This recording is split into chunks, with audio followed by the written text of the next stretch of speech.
ભજન ભજન કહે છે બધા કે ભજન ભજન કોને કહેવાય? ભજન ભજનની કોઈને ખબર પડે છે કે ખાલી વાત જ કરે છે બધા ભજન ભજન?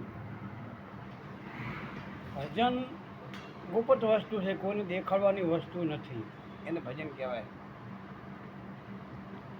બાકી આ તબલા વગાડે ને ગાતા હોય એ ભજન ના કહેવાય, એ તો રાહડા તાણતા હોય, મોજ મસ્તી કરતા હોય. ભજન વસ્તુ અલગ છે. સુરતા શબ્દને મળે ને તારે 1 કરોડ રૂવાટા ઊભા થઈ જાય છે શરીરમાં, કોઈને ખબર નહીં હોય.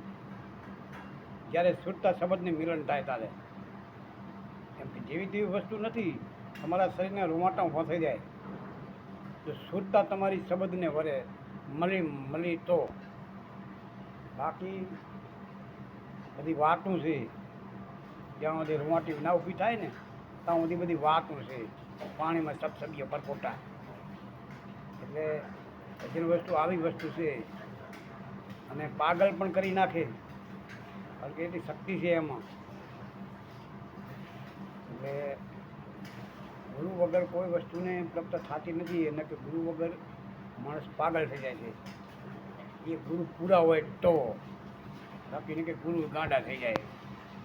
શુદ્ધતા શબ્દને વરેલી કંઈ સેમ તેમ વાત નથી. શબ્દ એટલે પરમાત્મા છે.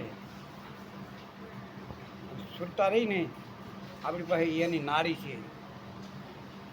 બસ આટલું બહુ થઈ ગયું. જય ગુરુદેવ. ભૂલશું માફ કરજો, ખોટું કરી હોય મહાન સંતને. બાકી અધૂરિયાને તો ખબર આમાં નહીં પડે, આંટા મારે. જય ગુરુદેવ.